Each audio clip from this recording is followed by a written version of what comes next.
You're listening to the Surgeons of Horror podcast. You missed the field trip, David Gardner. Hello, welcome to the Surgeons of Horror podcast. Its purpose is to dissect and discuss horror films, both old and new.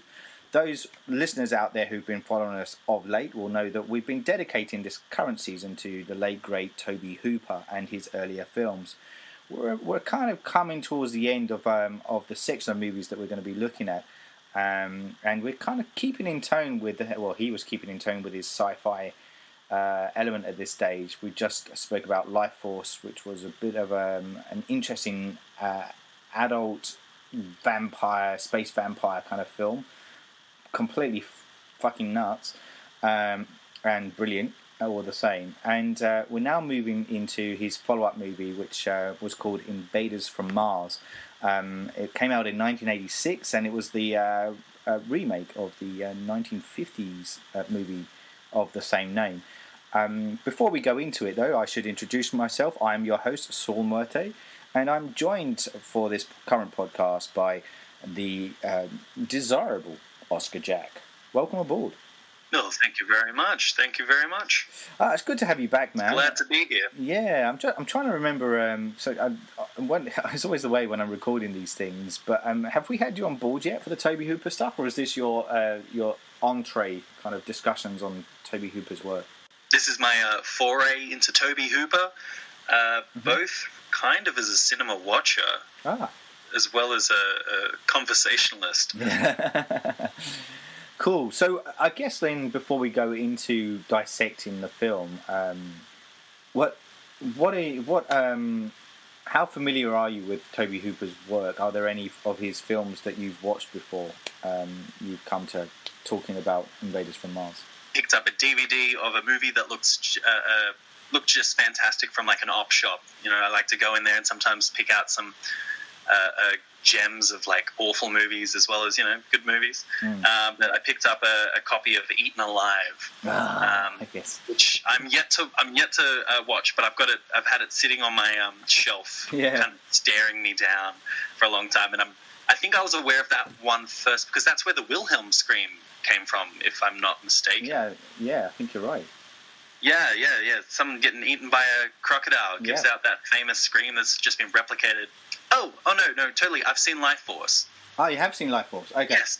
Yeah, I watched Life Force about 5 years ago. First time that I watched it was in a West warehouse in Sydney, watching it with a group of friends in a very dark, potentially cloudy room. And it was definitely, I had no idea what to expect. It was, it's really something. It really is, and I said this in the podcast chat I had with Ant, that I hadn't seen that one before until coming up to the podcast record, and I kind of came out really liking it. I know it's gotten panned, but it just has this special something that it's just so bizarre and wacky, and makes absolutely no sense whatsoever. But there was something quite appealing about that, I felt. So I kind of came out of it kind of liking it, which was interesting.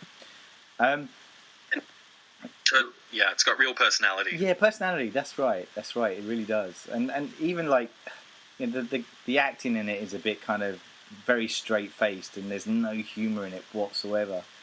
But which was probably its one downfall in my book, but I liked it. I thought it was really, really cool kind of a movie, and really recommend it to anyone who has never seen it before. So what's interesting now, though, let's move on to Invaders from Mars. So had you seen this movie before? New releases of older films that kind of haven't seen a higher frame rate kind of release in before. So I picked it up and had it on my shelf. One of the many films that I've never watched that I own. Yes. And I'm just waiting for a podcast to talk about. Yeah. That I'd never heard of it, never kind of had no idea what I was getting into when I popped it in. Okay, so were you aware of the original then, in that case, or no? Yeah. just the giant atomic monsters instead of the saucer men from Mars kind of thing. Yeah. Okay, so let's take a look at the movie then and start kind of dissecting it. So as I said, it was 1986 was when the movie was released. The screenplay we should mention was again by Dan O'Bannon and Don Jacobi, who worked with Hooper on Life Force as well. And a couple of other kind of interesting bits in it is the John Dykstra also came back to work on the special effects, and Stan Winston was also involved with this, and you can kind of tell he basically was behind all the Alien Invaders kind of creature effects within it, and it's definitely his work. Yeah, kind of cool to have him on board as well. He was working on this the same time as he was working on Aliens as well. Yeah, that's right. Yeah, all kind of around that same time. So, and you can kind of see some similarity on board. Like he definitely has a certain look. And what's interesting about this is, in comparison to Life Force, and this is something that Ant picked up with the zombies and stuff in Life Force. Is they look a bit dated now, and I'm talking about the animatronic kind of stuff, because they do they kind of look rubbery, you know. And he said it's missing that kind of extra glisten or kind of pus or something on top of the mannequin itself, just to kind of make it seem a bit more real. And we get that in this one, like, so, and this is definitely Stan Winston's touch. He kind of delves into like particularly like, you know, the main alien creature who kind of looks a bit like Krang from the Turtles, Teenage Mutant Ninja Turtles. Yeah. In his look. Or I watched this film with my 10-year-old brother actually, and yes. He pointed out to me that they're like Metroid. Yes. The old video game. Yes. I know exactly what you mean. Yes. Yeah, like the exact sort of shape and same sort of whole thing behind it. And like I looked it up, and it was like they were both, the first game and this were both released in the same year, which I thought was really interesting. The fact that they were both, I don't know, in the same collective consciousness. It wasn't one ripping off the other. Yeah, yeah. You know, pretty cool. Yeah, it's funny how that works sometimes, doesn't it? There's a lot you get it a lot in movies where there's double ups of similar titles or similar plot lines of film stories that come out at the same time. It's like, I don't know what that's about. Some kind of collective mind energy that's out there. Cool. All right. Well, look. Let's go into the plot line, as it were. Oh, I know. I probably should have mentioned that it's weird. My memory of this movie, I don't see because Hooper's version is very similar to the original. He just kind of shifted it into a bit more of a modern perspective, but the story is pretty much the same. So okay. I don't really remember which one I had seen when I watched it, because I went back and watched the original too, just for the podcast. And I'm like, I don't remember. I don't know. I'm wondering whether I saw the original and not this, because I don't remember the alien creatures in this one, or I didn't remember the alien creatures in this one. So I'm wondering, like, maybe I did just see the original, and I have a vague recollection of it being black and white too. So, right. But so it was kind of cool to watch this. I kind of liked it, but I'll reserve my complete opinion until we get to the end of the podcast discussion. So. The opening of the movie is we're kind of like in a suburbia of middle America. It's set in around the same time, so we're definitely in like the 1980s. And we have this young boy called David, and he is in his backyard with his dad. They're both kind of like lying on their backs, looking up at the stars, and they, you know. You already get from that in the conversation that David's a keen science, he's very interested in science and astronomy, and his dad is. You get the impression that he may be a scientist too, and they're kind of kidding around and they're having a bit of a joke and a laugh until the mum comes out and kind of says, "Right, it's time to go to bed," and they have to go to bed. The reason I mentioned that at the beginning though is because it's quite that seeing their relationship in the beginning is really important compared to what then happens almost within the next few scenes, because we need to see need to see the dad being human, I guess, Yes. in order to kind of lay that foundation and for us to then go along David's journey and his suspicions of what's happening to his family and the town. But they've got such great chemistry, the parents in him. Like it's absolutely, it's so nice. And I was trying to figure out who the mum was, and I didn't realize that it was Lorraine Newman. Yes, from Saturday Night Live, and you know the Coneheads. Yeah, and she even does her, like later in the film, she does her Conehead voice in it. yeah. David Gardner. That's right. yeah. How did you keep a straight face on that bit as well? Anyway, it's all cool.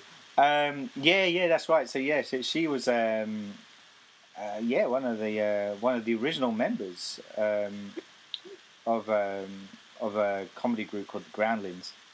Before she then became, a season regular on Saturday Night Live, and was very good friends with Gilda Radner during that time, which kind of makes sense. Being the token females, but yes, and one of her most famous characters was Connie Conehead, as you said, and we should probably mention that. So the dad is played by Timothy Bottoms as well. So he was probably best known, for me anyway, was in The Last Picture Show.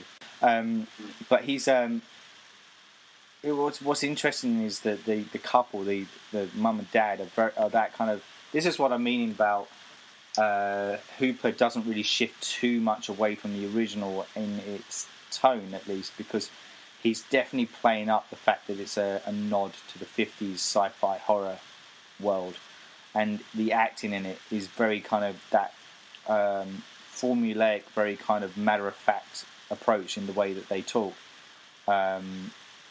And the mum and dad are that kind of very iconic, 50s mum and dad, and we kind of get to see their relationship with the son very early on, and it is that kind of very all square American kind of family lifestyle that we're getting a picture of, which is going to get ripped apart very quickly. The fact that like a nice subversion is the fact that the mum is studying a business school. That she says you've got class tomorrow, and he says so do you. I was just like, that's really. It was like this really nice, like specific elements in there that like it doesn't need it. But it's such a nice extra element that I don't know that learning is something that they're all doing.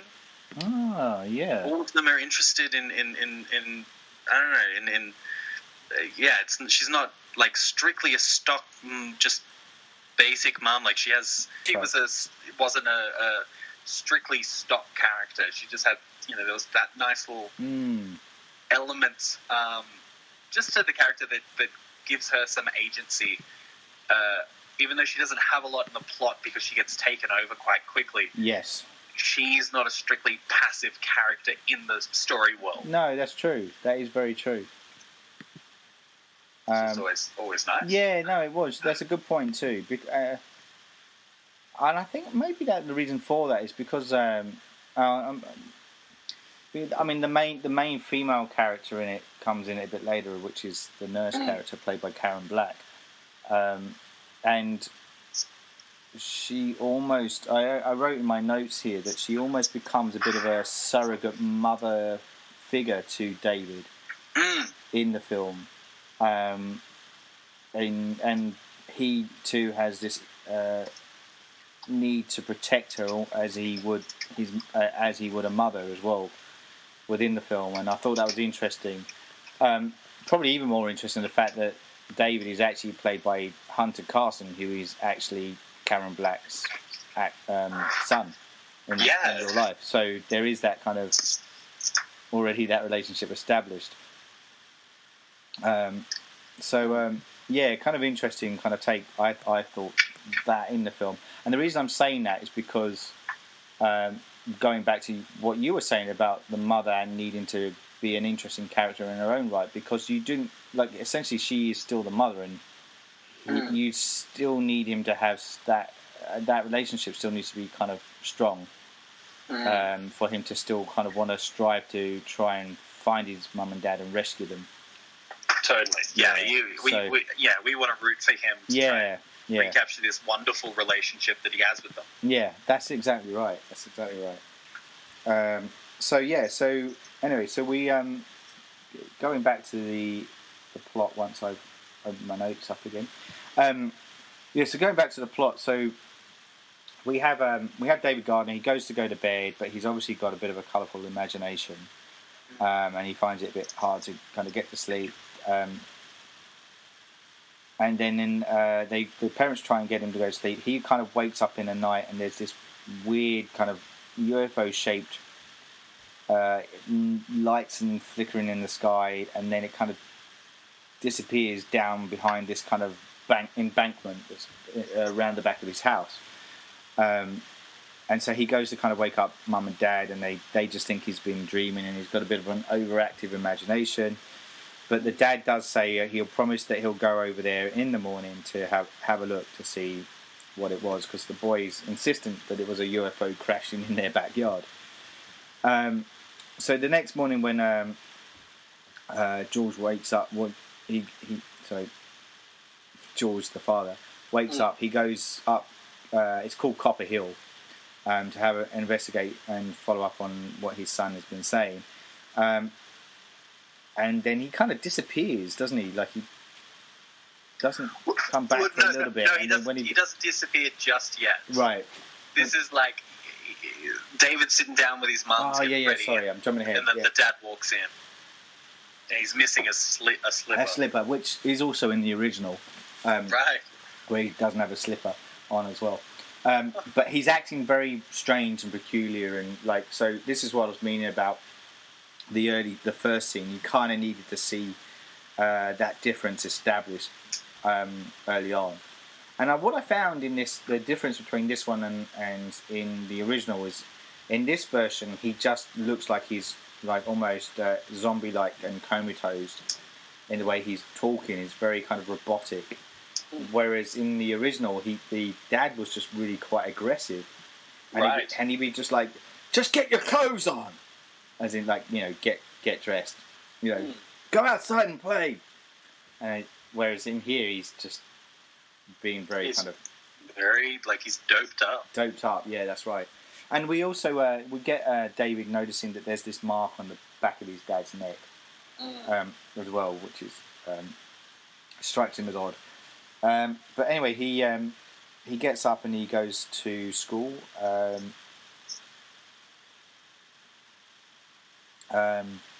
And they're all dissecting the frogs. Yeah, that's right. They're dissecting frogs, which will also come into play a bit later on as well.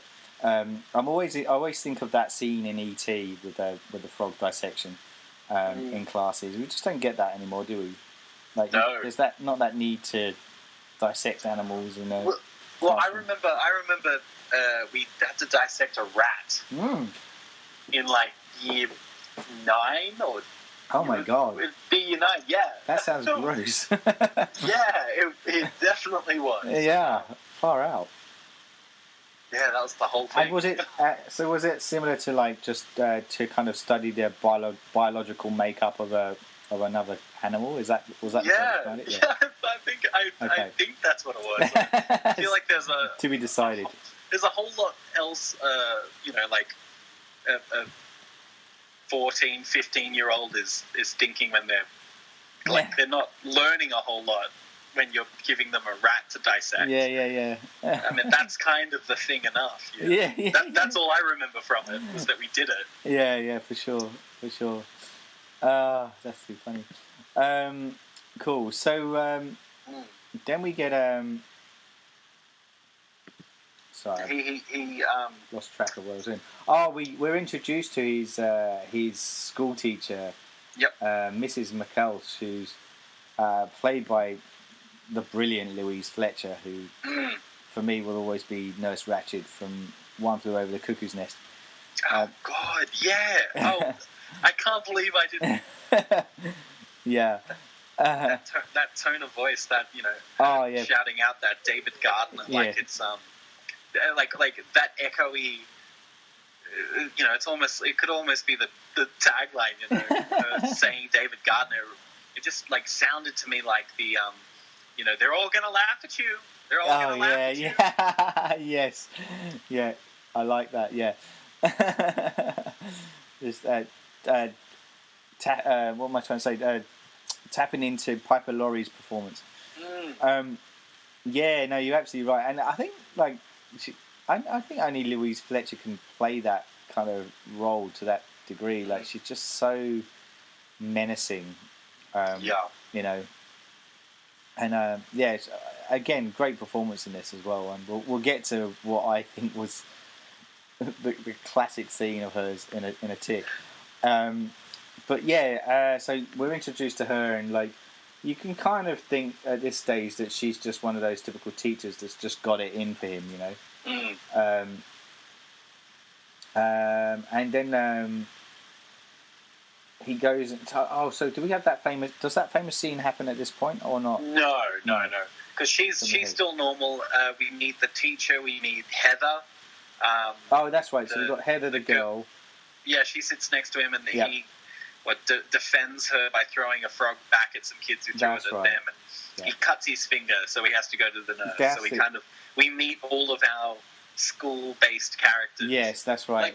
Pretty efficiently. Pretty swiftly through. Yeah, you're right. That's right. I was just trying to remember how he got to see the nurse, because in my notes I just kind of was missing that bit where he cut his finger.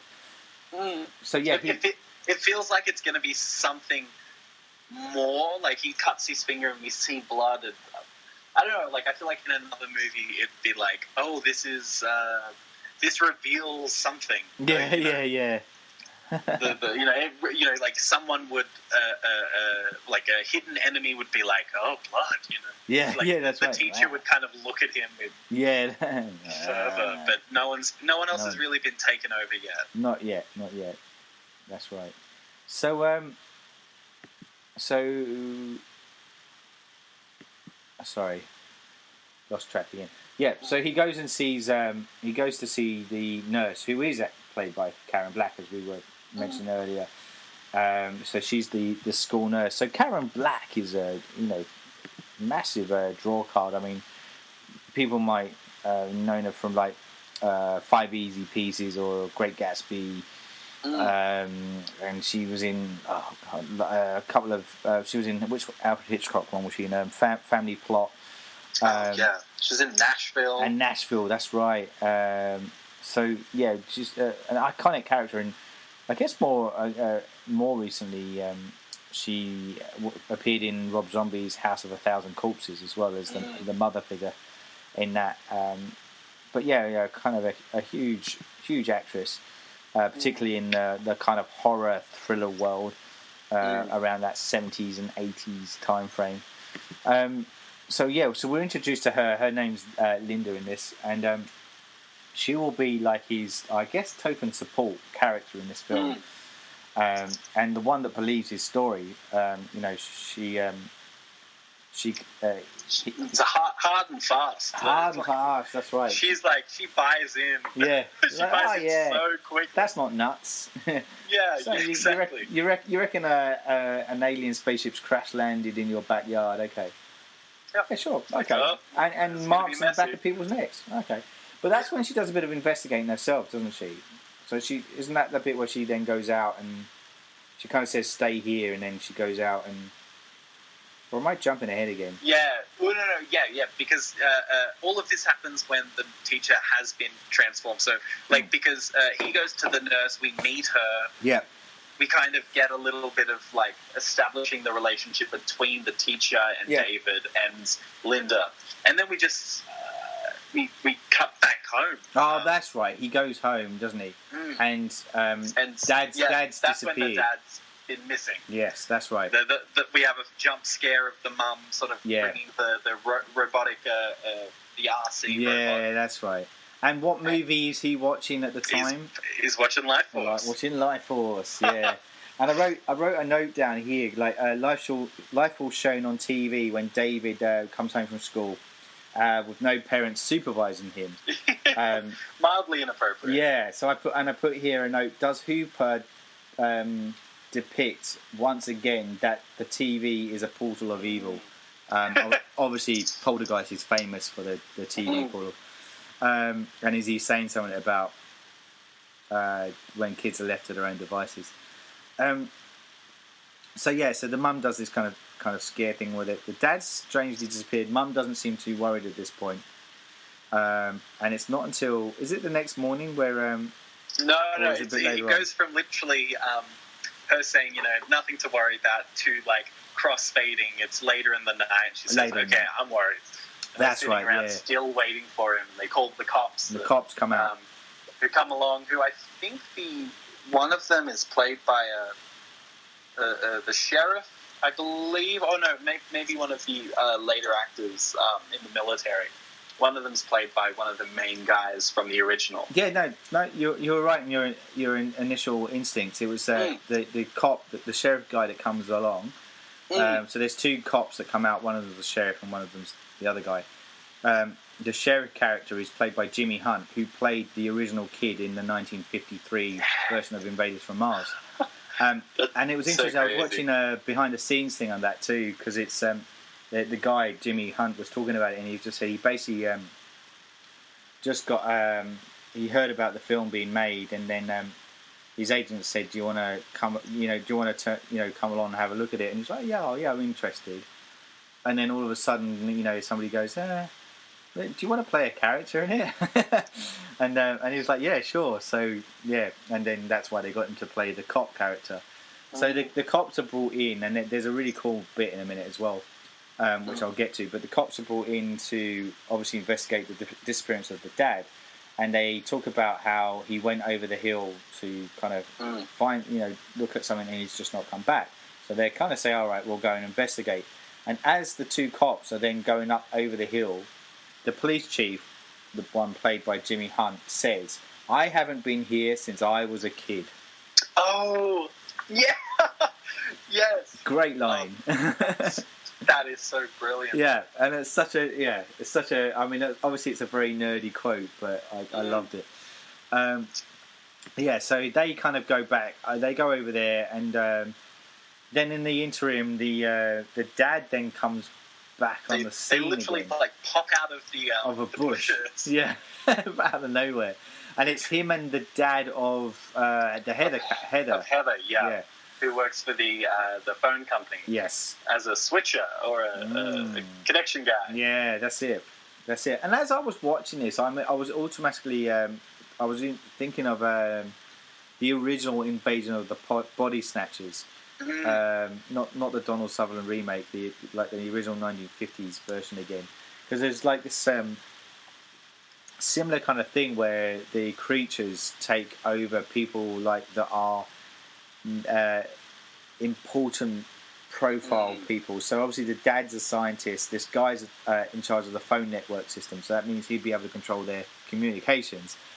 And then also we get the cops, and obviously that's kind of taken over the justice arm of the town, and they come back zombie-fied as well, and that's all a bit peculiar. They all have a bit of a nod off. Yeah. Lots of nodding to each other. Lots of nodding. And I'm thinking of that Simpsons sketch as well. Yeah, no, 100%. Yeah. Yeah, lots of Lots of those nods, and it's the kid's like David's like very switched on. Yeah. It's all very weird. You're like, what the fuck are these guys doing? And in the original, there's this. It's quite humorous, that scene too, because like the cops are kind of like just standing there and looking a bit sus, and they say something like to the dad, and we best be getting along because you've got some work to do, and he goes, "Yes, I know. So do you." And they're kind of like just looking really shifty. Like, yeah, that's not obvious. Yeah, subtlety wasn't the name of the game during those days. So these cop guys are also under the spell too. And we get this moment where then after the cops have gone, they kind of get their what's his name to go to bed, David to go to bed, and then the father basically gets the mum to go with him up over the hill too. So we have David kind of like shouting out to try and stop her from going, but they don't hear her. And then there's also a moment in the middle of the night with this really creepy moment where George kind of comes into the room, and we never see his face. It's just right from the neck down, and he comes in. So George, the dad, comes into David's room, and he's like hanging just behind him. So there's this awful kind of feeling of what the hell is he going to do? And he's got his hands reaching out. Yeah, that's right. And the kid's face is like, we're just fixed on the kid's face as well, and he's just like buried down under the sheets. But the dad just kind of then reaches out for the copper, the penny jar, and takes it off with him because it's filled which I had coins. like. Yeah, I thought that was the most random thing to take. It's like, I don't even understand. He just took the fishbowl. There is method to the madness though, because the whole point, totally. No, it comes back in a really it comes back. But at the time, you're just like, what? Why is he taking the coins? Anyway, very odd. So in the morning, David wakes up and he finds that his mum's changed too, and he's acting all very odd.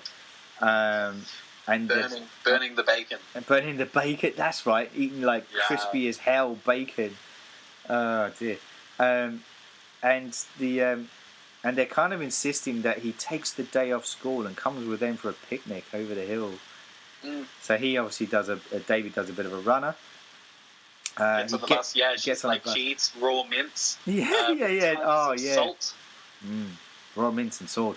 Yeah, she's like, hamburger's your favourite. She just eats the raw mince. Yeah. It's great. And then the dad, throughout the entire thing, I mean, she nibbles the burnt bacon, but he's just eating it the entire morning. Yeah, chowing down on it, yeah. It's hilarious. Which is that's really having fun. Yeah, no. And that's the thing, like, you can tell they're having fun in this movie, and you can tell that their tongues are firmly in their cheek when they're playing these performances, you know. There's no seriousness about it, and there's a lot of comedy that comes out of it. And I think when I was reading stuff about the reviews at the time, I think people just took it, they didn't get that it was actually supposed to be funny. And they took it a bit too seriously, and they didn't really get that it's a child's film. Like, it's a film from a kid's point of view. Everything's shot from his point of view. When things are scary, it's shot from the low angle going upwards. You know, so when things are kind of, you know, the characters are surrounding them and stuff, it's all done from his perspective, and there's a reason for that, and I'll probably chat about that in a bit more detail at the end of talking about the film. But I think people just didn't get that at the time, so this movie actually did bomb a bit, which is interesting. But yeah, so anyway, David's gone for a bit of a runner. He gets on the school bus, he gets into school, and then that's when he encounters his teacher, Mrs. McCulloch, in this kind of back room, and you kind of can't tell what she's doing, and he's walking up to her, and then you realise that she's about to eat one of the frogs, and pops it in her mouth with the legs kind of sticking out, wiggling around. Yeah. And then she turns around and sees him and then swallows it, and then David Gardner goes chasing after him, and then he has to seek refuge in the nurse's office. Which I mean, like, that earlier scene is really nice because it sets up that teacher has it out for David, and that, you know, Linda's has a bit more of a maternal. She kind of gets that and realizes that the teacher's very intense. So when So when David runs to her this time, the teacher's like after him. She's there to defend him. Yeah, that's already, right. like against the person, and like that works in his favor. Yes, because she doesn't need to have him explain that she's an alien. You know, she just knows that she's got to protect him from this, you know, overzealous teacher who's really got it for him. Yeah, that's right. So it's it's an interesting one, isn't it? Like, and that's how it's played at the time too. But then obviously when David's then on his own with the nurse and he kind of explains what's going on, she does a bit of an investigation, and that's when she sees the mark on the back of the teacher's neck, which kind of supports David's story. And the teacher calls her sister. Yeah. She says sister, and you just see Linda kind of react in like a, what? Yeah, I know. It's really, I love that scene. I was trying to think what that was about though. Like, what is that? Just because the alien version of the teacher just sees her as a sister nurse thing, you know, and that's why she calls her sister, or it just was a really like weird thing to call her. Yeah, you know, probably. Well, because it registers on her face. You see that, like, that's the thing where she's like, "That's weird that you calling me that." Yeah. And I don't know. It definitely helps in David's case. Yeah, it does, and it kind of brings the two together in a united plight against these creatures, because she starts to obviously believe his story at this point, and so she kind of gets into. She basically says, "I'll sort these people out here. You climb out the window and just kind of meet me at my house." And so he goes. Excuse me, sorry. So he goes off to. He climbs out the window, but he kind of gets a bit caught because people are looking for him, and we realise at this stage, at some point I forgot. Oh no, that's right. There was a point where Heather turns up as well, doesn't she? At the. She's there. She's there when the frog gets eaten. Yes. That's right. She also stands at the door as David climbs out. Yeah. You can just see the silhouette of the pigtails. Yeah, that's right. And the nurse, she says David's not feeling well, and she turns around. She can see that she's also got a little bandage on the back of her neck as well, which, you know, further gives credence to the the insanity that's going on. Yes, that's right. So we know at this point that that she's consumed as well. So we then... because her dad says, "I need to go pick up my wife and kid." On that night, like the night before, when David's dad and him are talking, like as they're heading off, he's like, "I got to pick up my daughter." Yeah. As he walks on off. That's right. So then we get to. Yeah, he hops in the back. The back of this van for refuge. The teacher's weird taxidermy. Yeah. Medical skeleton. There's a point here. What was interesting about this too? So it's the back of Miss McKellar's kind of van. It's got all these kind of cages with animal bits and crazy stuff in there. And I read this bit of a kind of review, kind of insight to the film, and the guy's observation of that was earlier on in the film. There's a shot of David sitting alone in the climbing frame, and he said it's almost like he's caged in, and no one else is playing on that climbing frame except him. And he's like this lone figure, kind of caged in against the world, and feeling isolated from everybody. And then this later scene now, where he climbs into the van, he's surrounded by cages again, and it's this kind of enclosed space. So again, he's like trapped. And I thought, that's kind of interesting take. I didn't actually pick it until after I was reading it. I was like, I thought that was an interesting insight. So he kind of gets a bit stuck in this van anyway, and has to go along for the ride, and ends up in the middle of nowhere. And the teacher kind of gets out, and he gets out too to kind of follow her and see where she goes, and she goes inside this huge hole in the ground. And David he then follows inside, and it then becomes quite obvious that it's this weird organic alien spacecraft that they're inside. And that's when David then sees the Krang brain. Oh God, I love it. It's called the Supreme Martial Intelligence. Supreme Martial Intelligence. That's right. Which I think I don't know if that name was in the original, because they've got in Marvel, in like Cosmic Marvel, they have the Supreme Intelligence, which I think is like part of the Kree. Yes. Which is coming out with Captain Marvel. Yes. So that was like pure right. 70s crazy cosmic sci-fi madness. So I'm wondering, like, you know, whether that was just them sort of borrowing from Marvel Comics, which at the time wasn't what it is now. You know, you could just kind of, you know, whether there was any comic fans there. It lends itself to the more fantastical element, doesn't it, as well? So it's such a great design. As this, like, you know, this this hole opens up with all of these fingers and this long Krang head attached to this, like, snake-like body just comes on down, and like, it's such a beautiful design. I'm just obsessed with it. Oh no, I was too. Like, and I was like, and when I realised that it was Stan Winston behind it all, I was just like, it all made perfect sense to me.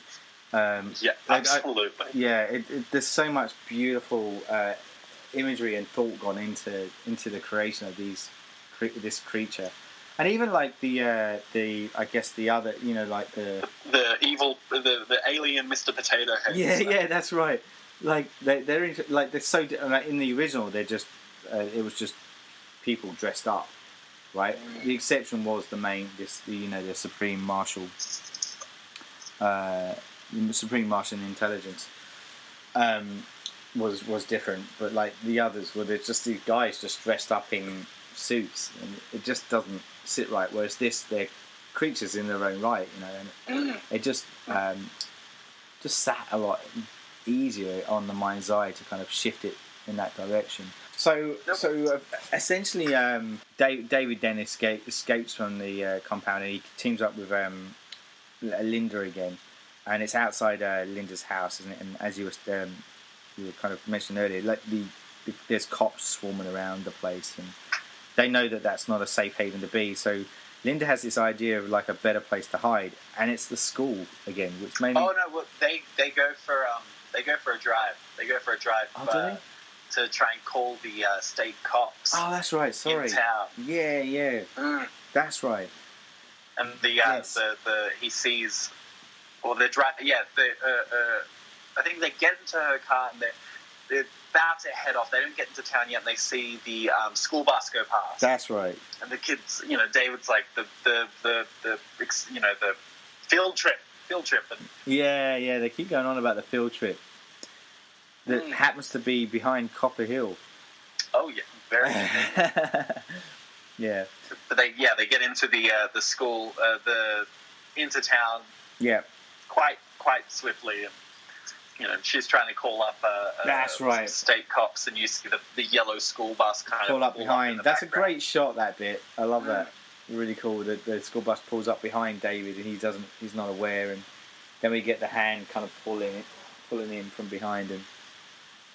He manages to kind of break free, and it's the teacher's running after him, and that's when Linda catches up with him and gets him in the car, and they make their escape, and that's when they eventually get to the school. That's right. No, thanks for saying that. They get to the school. Great hiding spot. Yeah, I know. I'm just like, what? Of all the places, Yeah. Where are we going to go? I don't know. The school where this all began. Anyway, Of course. So they kind of decide to hide in the boiler room. And they're just about to be captured by these policemen that have also been converted.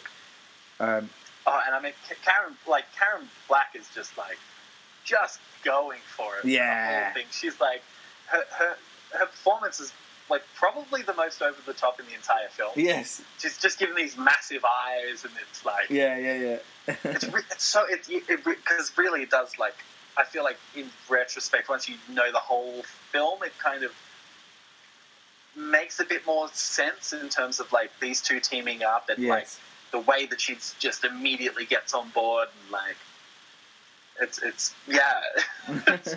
it's really funny. Me and my little brother, we had quite a few laughs at some of her expressions. Some of her bigger gestures and all of that. Well, she was always known for being quite manic in her expressions from memory. Like, there's that film, she was in that trilogy of terror film as well, where it's a famous one where she gets attacked by this little voodoo doll thing, African kind of possessed doll thing, and she's just crazy in that too from memory. And you're right, really dials it up to the nines on this one, in that particular scene. Like they nearly get captured at this point too, but they manage to escape when this Martian drilling machine kind of breaks through the ground, and it gives them a bit of a diversion. So that then that's when they end up. I don't know how they do it, but they end up at the military base anyway. Well, that's when he says, "Oh, that's who we need to go see." Yeah, that's General right. General Wilson. General Wilson, that's right. General Wilson is played by James Cameron in this, and he was in also in Poltergeist. Oh, right. Sorry, I got distracted in one of his credits there. Sorry, he was played he played Mr. Teague in Poltergeist, and he was also in The Return of the Living Dead. And the reason yes, of course. Yeah, as Frank. And the connection with that is, of course, that it was this film was written by, as I said earlier. My mind's just gone blank. This film was written by Dan O'Bannon, and Dan O'Bannon was the director of Return of the Living Dead. Okay. So there's your kind of little bit of a connection there to join those two together.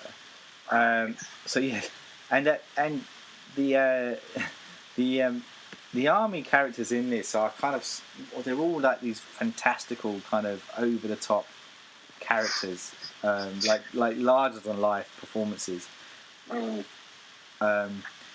And again, I'm going to come to that again a bit later on, because I read something that I thought was spot on. But I'll come back to it once we finish talking about the plot narrative.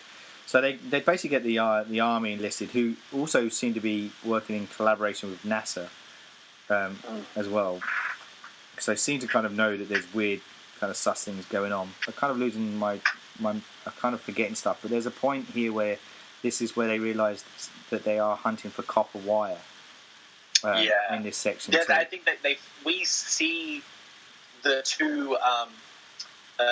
That's right, because before they go and visit the hill. Yes. Which is called Copper Hill. Yeah, that's right. Yeah, Copper Hill. Of course. Yeah. And they watch as the two NASA researchers going along with their detectors. Oh, that's right. And we watch them. Yeah. We watch the ground swallow them up. That's right. That's before. I guess that's before they go to the military. So and they spot those two same guys loading. That's up a right. truck Yeah. with coils. That's it. Thank you. Yeah. So we see that, but they also the military kind of figure out that's what they've been stealing. I think after they've captured the two people. Yeah. I'm not sure whether the truck. I think they take out. Yeah, they take out. He brings them in for questioning. That's right. Yeah. And they pull out their two guns. Yes.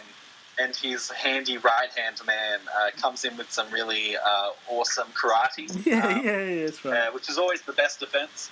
As he leaps in and kicks them out, and they knock him down. like judo chop. Yeah, that's the exact Yeah. Like, it's the exact sort of tone of that coming in. Yeah. A few good chops, and these guys are down on the ground. That's it. And then we see their little neck controllers, antennae kind of pop up, and I guess they like self-destruct. They do self-destruct at that point. That's right. That's right. It's Sergeant Rinaldi is the Rinaldi. Yeah. And actually, I quite liked going back a bit. I quite like the effect that they did with them sucking them down into the ground, because it has, and you can see it's got a mechanical element. But I felt that worked in favour of the fact that it's part of this spaceship that's sucking them down. And I think it's just I'm trying to think back in terms of whether when the hole opens up we ever see it in a real. I guess we do. We see it in quite a large frame. It's not like it's strictly on a sound stage. When we cut to that, they were really working with. All of those fun practical effects, which I'm sure they had a blast. Yeah, that's right. Some kind of sand slide or something. I can't even imagine what they would have done with that. No, I didn't see the behind the scenes stuff as far as how they actually did that, but I thought it looked a cool little element because they use it a lot too, and why not? Because it did look effective. So then we get the basically we come to they're fully on board. Yeah, we get this climax. I've never seen a movie like this where the military gets involved so quickly. Yeah. It's usually they'll come in at the end like in Jurassic Park or they're in it from the very beginning like Godzilla or something like that. Yeah. It's interesting that the whole third act has the military and a lot of military. Yeah. And that's the same in the original too. Like that actually happens where just the military just kind of are in it and they're everywhere and they're just kind of like trying to save the day and swoop in and resolve everything. So it's great. It's great. I don't know. It's good seeing in not seeing like the military neutered. Which they would be for like budgetary reasons most of the time. Yes. Because that's very expensive to have like a lot of extras, a lot of support vehicles, all of that kind of stuff. Yeah. You're just kind of asking for financial trouble if like your whole third act is got that much firepower.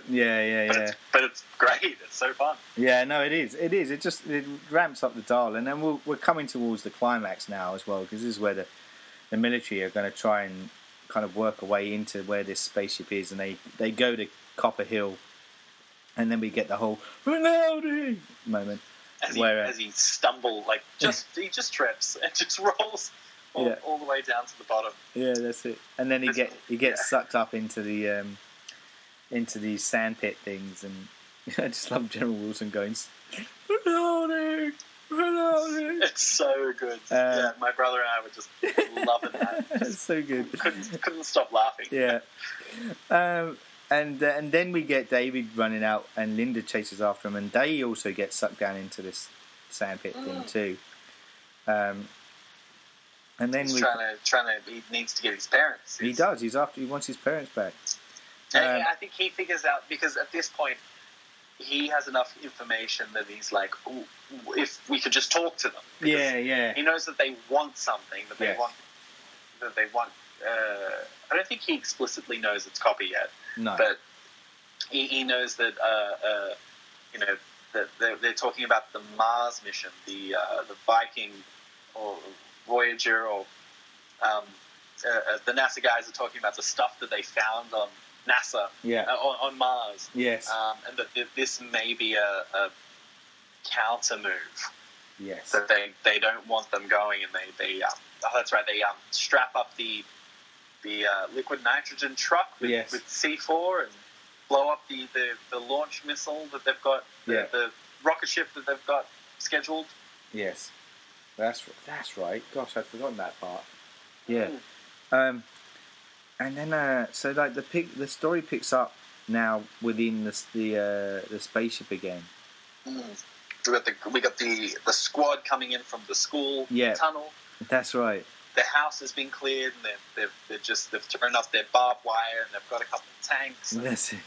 They've just got massive artillery. It's like there's so much going on. It's just nuts. It's great. Yeah, that's right. And then we see David is he's kind of with he's in front of the Supreme Martian Intelligence, and Linda's kind of strapped to this thing where this needle's kind of going to be planted into the back of her neck to kind of convert her. But then David is able to then kind of escape from the room he's in, and by punching the Supreme Intelligence, that's and right. calling him a dick brain, which is so great. I'm sorry, I just lost me. I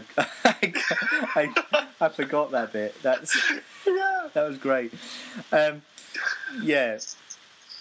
This all plays into this theory that I read about, which I will get to, that I was reading about. Punches him in the face and calls him a dick brain, and then he makes his escape, and then we get this great moment where the Martians swallow Mrs. McKellick in a very similar way that she swallowed the frog. Oh yes, I love that point. That was so funny. He's like he says, can you give back Heather and Linda and my mum and my dad? And then he turns to her and he's like, you can keep her. Yeah. That's right. And then they so then the troops kind of arrive on the scene too, and they've got machine guns and explosive charges, and everything's going off left, right, and centre. And the general and David are able to save Linda from the conversion thing. Yeah, the Supreme Intelligence kind of whisks back up into he kind of gets taken away. Yeah, I'm getting out of here. Oh god, yeah. And it's great seeing that these potato head monsters can die. Yes, like they're just shooting them full of bullets. They've got this like laser gun that they vaporized a NASA scientist with. Oh, that scene! I forgot about that scene too. So that's a very typical sci-fi horror trope, isn't it? Where we have a science guy going, with them. "Yeah, peace. We'll talk peace." Yeah. And then he gets completely obliterated. And I want to say, wasn't that played by Bud Cort, that scientist character? Wasn't he the guy that? So Bud Cort was in. He played Harold in Harold and Maude. Pretty sure that was him. I have to look that up. Yeah. Yep. Yeah. No. That's. I've got it up here. Yeah. That's him. Yeah. Cool. So he kind of gets completely blown apart essentially by the aliens, but this is where I thought this was kind of clever because again this is something that's not new to modern audiences, but this is where they realise that they can use the Martian weapons against them as well, and that's how they start to kind of fight their way out. The Martians have closed, like a drill comes kind of through their way, and they've closed up the tunnel like they did with the first one that David came through. Yes, that's right. And David notices the aliens taking a ruler from the teacher, and they slip it into the gun. We see it charge up. Yes. So he's kind of cracked it that they need. Oh no, that's right, because he uses his like penny collection. Penny coin. That's right. He smacks the teacher. That's how he gets away after punching the dick brain. Dick brain. Yeah. So and this is where the copper thing comes into it, because that's what they use in order to charge their weaponry. Yeah. It's funniest. Such a funny line. Yeah. Where they're like, okay, we need copper. General says, coins. Anyone got a penny? Anyone got a penny? And one of his new right hand man says, we're not allowed to carry loose change into combat, sir. And he just says it in a real kind of matter of fact. Yeah, that's right. I thought that was hilarious too. Yeah, There's so many great little lines in this that it's just so good. It's so funny. But David has the mint 19. Oh God, it's in 1953. It's the year the original film was made. That's right. Mint 1953 copper. His little penny. Yes. That he's able to put in and charge it up. This movie has such nice, just like touchstones with the sequel, with the original. Yeah. No, I agree, and it kind of he just moves. I think things he doesn't add. He doesn't, as I said at the beginning, he doesn't change anything from the original, but he just modernised it. I mean, obviously it's older now because this is the 80s, but he just shifted it for the modern audience at the time, and obviously with all the creature elements into play, and just kind of playing it very, as I said, tongue in cheek. It just, to me, it deserves more praise than I think it got at the time. Because, and I'll get to that too. I know maybe I'll say it now, because the film, it got quite negative reviews from critics, as I said, during its release, and got nominated for 2 awards at the Golden Raspberries, and one of them was Worst Supporting Actress for Louise Fletcher. Oh right, okay. Yeah, and the other one was Worst Visual Effects. Yeah, I know, huh? The effects in this are especially for the time, it's that's when you first see that spaceship coming down. Yeah. It has this force field around it and all the lights. This looks good. It's crazy. This looks it holds up. It just got really panned, really panned when it came out, which is it's just a shame because I think it's I look at I use Invasion of the Body Snatchers as an example because it's that was like a 50s movie, and I think people just didn't get the humour that it was this kind of tongue-in-cheek kind of very humorous film, and people didn't get that tone that he was going with that, and just misunderstood his direction. Well, I think it's it really is it's a real kids movie.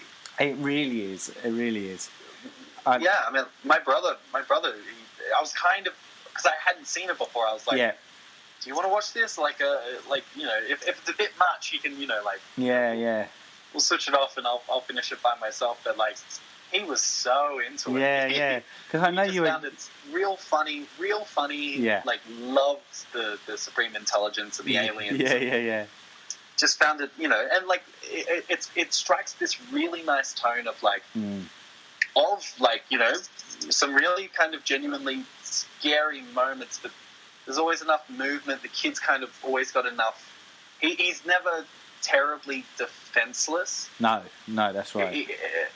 There isn't terrible dread or sense of hopelessness that generally, especially with the Invasion of the Body Snatchers usually does at this kind of thing where you're the only one left. He always has an ally for the most part. Yeah. It strikes a real tone that I think just kids will get more than an adult watching it, thinking, this is stupid. This is it is. It's almost like fairy tale, sci-fi fairy tale. Of this kid going on this adventure. Yeah, no, it's cool. It is cool, and you're saying all the right things for what I'm going to say in a bit. But so let's get to the final climax of the film. So this is where also David's parents suddenly come back on the scene again, as they're kind of as David and everyone else are getting out of the spaceship. They've set claymore charges. Yeah, that's it. Get ready to blow the whole thing. So they kind of give chase, and they're after him, and they all kind of get out and escape Copper Hill as the Martian ship kind of lifts off and then explodes in the air, and everyone seems to be safe.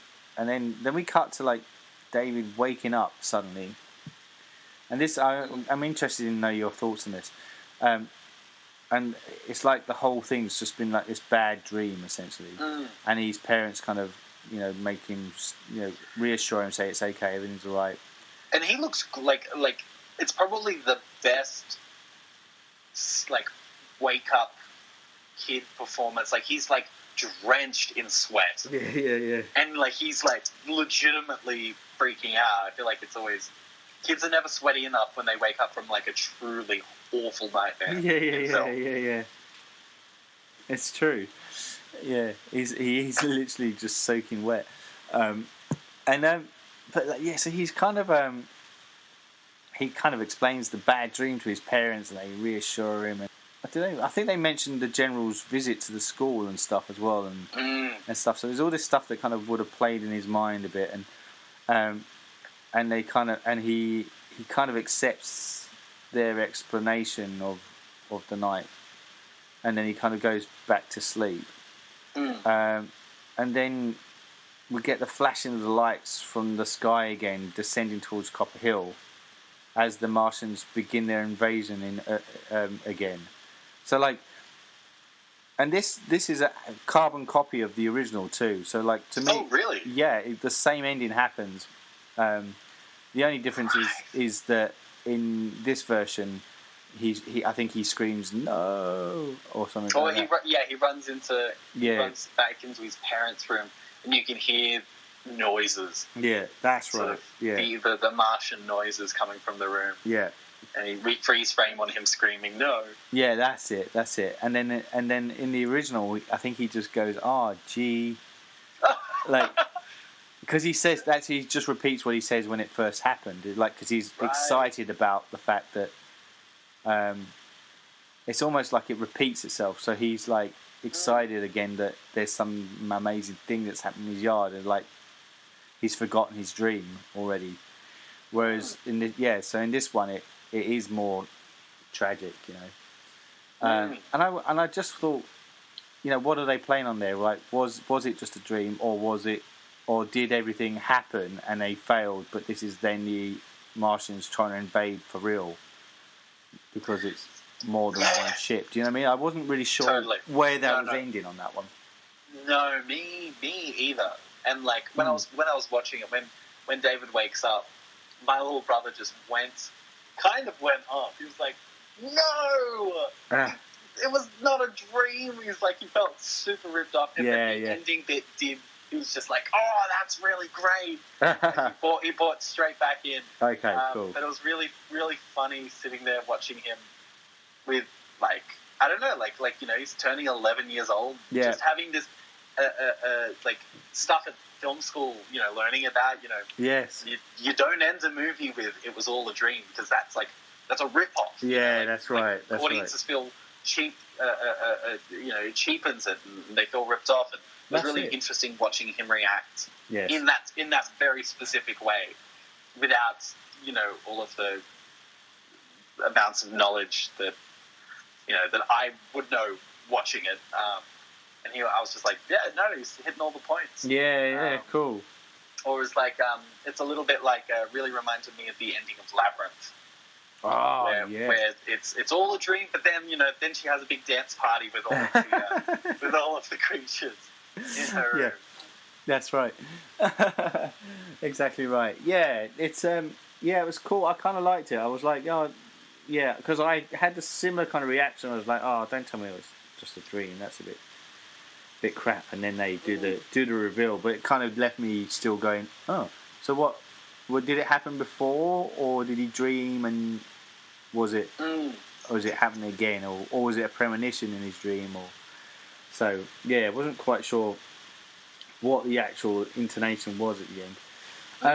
So the thing I kept kind of, you know, holding back and not saying straight up is that I was reading this, you know, background to the movie, and this critic had written stuff around it, and he was just saying how the movie is very much about media's impact on youth.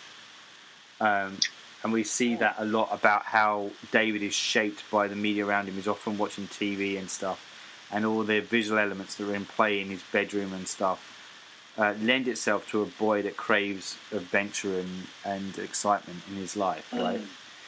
And it's all seen through the filter of childhood, which I said, which a lot of the shots and stuff kind of convey that.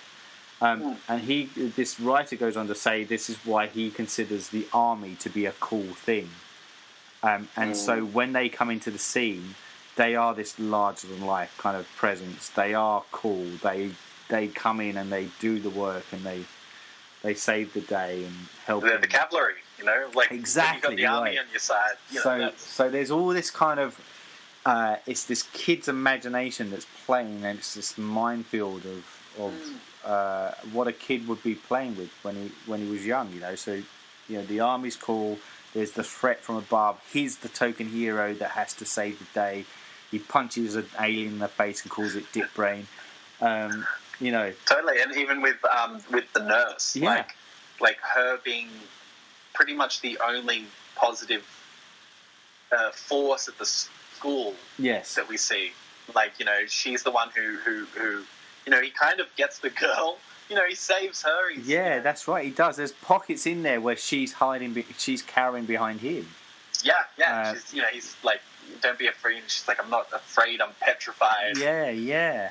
And so, there's all that element to come in effect. And then when you look at Miss McKellick's character, so she's this teacher that he's always hated in his life. And of course, she's the one that gets kind of under control of the Martians. It makes sense that she has to, Controlling the people with her, like 1, 2, 3, 4, 5. That's right. So there's this whole thing going on. And when you start looking at it through that lens, you start to, I start going, this film's a work of genius. It's so well done. Because you start thinking, it is. That's definitely the angle that he was going for. You throw into the fact that there's a lot of this, also this kind of sexual phallic imagery that's at play as well. There's like a bit of an undertone played along with it. And what I mean by that is that when the father takes the mum over the hill and she comes back, the hint that they're going to go off and get down and get with it, and when she comes back, she's a changed woman, and the whole penetration of the needle into which the scene where the needle's coming, very phallic image of a needle coming forward to penetrate into the people to kind of turn them. So there's all this kind of stuff going into effect as well. Yeah. That's right. And the scene where going back where the mum is being taken away by the dad over the hill. The shot of the boy trying to scream out to shoot no. He's right next to a huge telescope, which obviously has its own phallic implications as well.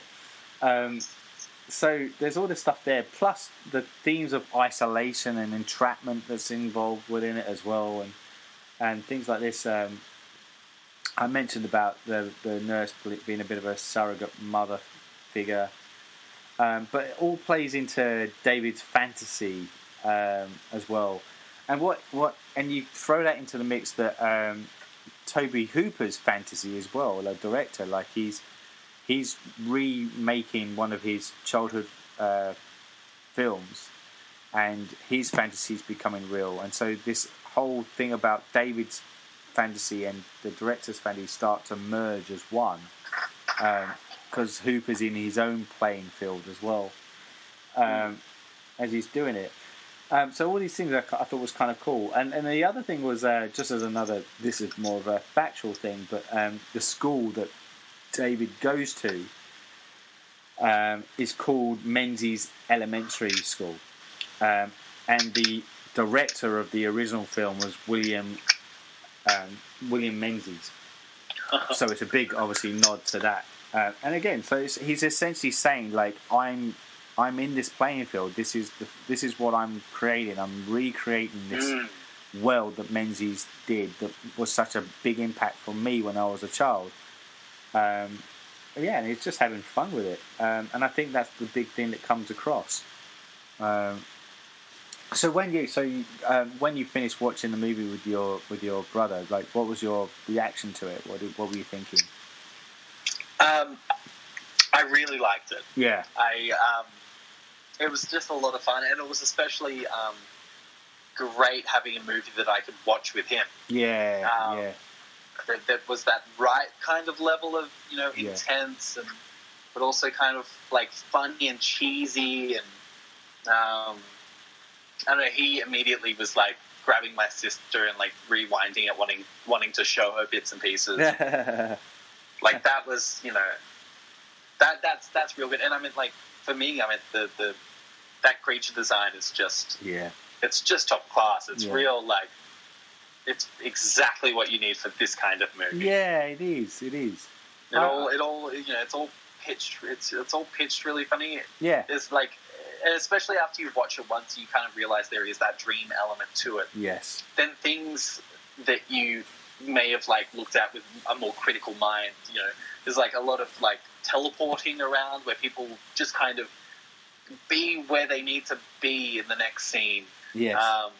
Quickly, then you kind of like that follows dream logic. Exactly. Like, yes. From one place to the next, that's relevant. You don't have travel time. It's all and it all lends itself to that, as I said, the fantastical element. Like everything starts to wrench up and becomes more dramatic and more intense as it goes along.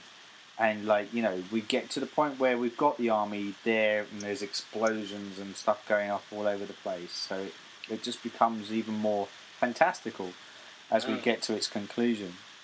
And I was wondering actually, because I remember like offline, I remember you in a conversation you were asking for recommendations of films that you could show your brother. And when I was watching this, I thought it's so fitting that this one's got you on it, because I was thinking, I wonder if you ended up showing it to your brother after watching it, not realising you had watched it with him at the same time. Yeah. Because that's exactly what I thought. I thought, oh, this would be such a perfect film for you to show him. And I mean, like, that's like the 80s. That's where all of those movies are, that are, that are pitched at that kind of age. You don't get a whole lot of like horror kids movies or like more intense kids movies after that. Really, I mean, like the kind of closest you get in the 90s is like Jumanji, which has its kind of scary elements, but you've also got Robin Williams in it. Jumanji is very intense and kind of really crazy. And that's that same kind of thing where you have like these child protagonists, which really is what it is. Like I mean, you put a kid as the protagonist. That's giving kids an in to be able to watch it, and you're not gonna kill one of the main kids unless you're like the Blob. Yeah. Which is probably my favorite like recent discovery of mine, which in the last few years. Are we talking the 1980s Blob? Yes, with Kevin Dillon, yeah. Oh God, so fantastic. Nice. Which I can't wait till my brother's a bit older. A little bit older. Dive into that one for sure. Oh God, yeah. Cool, man. I came out really, really quite liking this too, and I'm finding like I'm really appreciating his movies as well. Like his journey's been a real interesting one. He started off in like this real gritty kind of area with the Texas Chainsaw Massacre, and Eaten Alive is very similar in tone, in keeping with that. Although that got received quite poorly, and then he went on to do Salem's Lot as a response, which was a television miniseries. Got a lot of praise for that, which then made him go on to do The Funhouse, which again was just a kind of a bit of a take on the slasher movement with his own take. Had a bit of humour thrown into that too. I know, obviously, then we get his collaboration with Poltergeist with Steven Spielberg. Before he moves into like Life Force and Invaders from Mars, which almost serve as companion pieces in a way, albeit in a very different tone. Life Force is a very adult film, whereas Invaders is very much a kids film. And before we then, and that's what we're going to move on to next, is the next installment, which will be the Texas Chainsaw Massacre 2. So it's almost like he. And there's a reason why I'm ending on that one as far as the Hooper story is concerned, because it's almost like he's come full circle and what we get is a blend of the two types of movies that he was making, this gritty but yet fun, off the wall kind of piece, and that's what Massacre 2 is. But that's for another story podcast when we go and talk about that. Cool, man. Well, I think that's probably us for the chat on the Invaders from Mars piece. Is there anything else you want to add before we bow out? No, not really. I think we covered all of the fun and games of this. Yeah, and so would you? I guess the last question, I always do this when in these podcasts, is so do you think it stands up today, and would you recommend people watching it? I would recommend it. I'd definitely be like, put in the caveat of like it's a kids movie, but it's a lot of fun. There's great creature design. It's kind of this weird, verging on dreamlike thing, and it's just it's got so many fun elements to it that I think, especially you watch it with a couple of beers, a few friends, it's got some great stuff. Yeah, cool, man, cool. Well, I agree with you. I think I would recommend it too. I think it's a good little fun little piece, and it's one I'm glad I watched. I was a bit like you too. I'd had a copy of it for ages and never got around to watching it, and glad that I kind of finally cranked it out in order to watch it for the podcast. Cool, man. Well, that's probably us, as I said, for this round. We hope that you've been enjoying listening to us prattle on about all the early Tobe Hooper films, and we, as I said, are drawing towards a close on the Hooper discussions, and we'll be starting to move more into the Texas Chainsaw Massacre franchise as well. But before we do that, we will talk about the Texas Chainsaw Massacre 2, which would be Hooper's return to the genre that created him, the movie that created him, and bringing Leatherface back onto the screen again. Until next time, I'm your host, Saul Morte, and I was joined by Oscar Jack. Thank you so much for having me. Cheers. Goodbye. You're listening to the Surgeons of Horror podcast.